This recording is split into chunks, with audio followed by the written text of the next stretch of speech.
শুল্ক আরোপ করে বিশ্বের বহু দেশকে বাধ্য করেছেন যুক্তরাষ্ট্রের স্বার্থ বিবেচনায় নিয়ে চুক্তিতে আসতে। কিন্তু এখনও সুতোয় ঝুলছে বিশ্বের দ্বিতীয় ও চতুর্থ বৃহত্তম অর্থনীতির দেশ চীন ও ভারতের সঙ্গে যুক্তরাষ্ট্রের বাণিজ্য চুক্তি। ওয়াশিংটনে সরাসরি মার্কিন প্রেসিডেন্ট ডোনাল্ড ট্রাম্প বলে বসেছেন, চীনের সঙ্গে বাণিজ্য যুদ্ধই চলছে, শুল্ক আরোপ করা হয়েছে দেশের স্বার্থ সুরক্ষায়। 100% শুল্ক আরোপ করেছি। শুল্ক না থাকলে আমাদের প্রতিরক্ষা ব্যবস্থা থাকতো না। তারা শুল্ককে বহুদিন ব্যবহার করেছে। তাদের জন্যই আমাদের ঋণ এখন $37 ট্রিলিয়ন। দেশের জাতীয় স্বার্থ সুরক্ষায় এখন শুল্ক জরুরি। চীনের ওপর নতুন করে বৈরিতার শুরু বিরল খনিজ রপ্তানিতে দেশটি বিধিনিষেধ দেওয়ার পর থেকে। এই ইস্যুতে মার্কিন অর্থমন্ত্রী স্কট বেসেন্ট বলেছেন, এই ধাতু রপ্তানিতে বিধিনিষেধ দিলে পুরো বিশ্ব ক্ষতিগ্রস্ত হবে, সঙ্গে চীনের অর্থনীতি সবচেয়ে বেশি ক্ষতিগ্রস্ত হবে। চীন জ্বালানি তেল কিনে রাশিয়ার যুদ্ধের মেশিন সচল রেখেছে বলেও অভিযোগ করেন তিনি। Make no mistake, this is China versus the world. President বলেছেন, আমরা চীনকে সাহায্য করতে চাই। বেইজিং যদি বিশ্ব অর্থনীতিকে ক্ষতিগ্রস্ত করতে চায়, চীনের অর্থনীতি সবচেয়ে ক্ষতিগ্রস্ত হবে। দ্বন্দ্বটা হবে চীন বনাম পুরো বিশ্ব। আমি বিশ্বাস করি চীন কোনো বিশৃঙ্খলা তৈরি করবে না।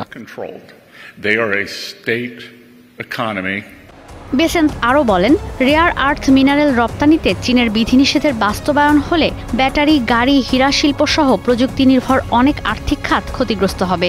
রেয়ার আর্থে চীনের ওপর নির্ভরশীলতার ইস্যুকে বেজিং কাজে লাগানোর চেষ্টা করলে বিশ্ব দ্বিখণ্ডিত হবে।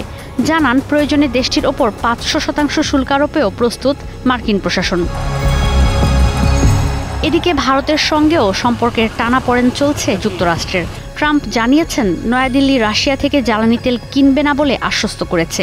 এখন প্রয়োজন চীনকেও একই পথে নিয়ে আসা।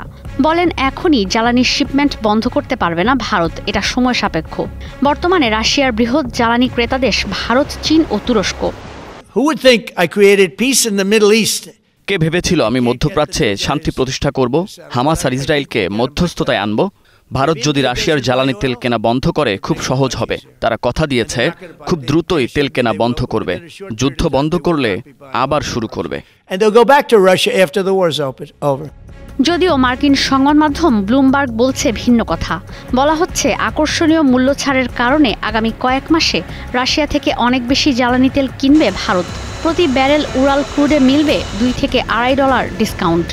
অক্টোবরে এই আমদানি 6% বেড়ে দৈনিক 17 লাখ ব্যারেলে পৌঁছেছে। এদিকে রয়টার্স বলছে, জ্বালানি তেল কিনতে ভারতীয় রিফাইনাররা চীনা ইউয়ানে মূল্য পরিশোধ করছে, ব্যবহার করছে না মার্কিন ডলার। শুরুর দিকে ব্যবসায়ীরা ডলার কিংবা দিরহামে উৎপাদনকারীদের তেলের মূল্য পরিশোধ করত, কিন্তু ইউয়ান ব্যবহারে খরচ কম পড়ায় এখন ভারতীয় রিফাইনাররা এই মুদ্রা ব্যবহার করছে। বর্তমানে রাশিয়ায় বৈদেশিক বাণিজ্যে বহুল ব্যবহৃত মুদ্রাগুলোর একটি ইউয়ান। ইশিতা ব্রহ্ম, স্টার নিউজ।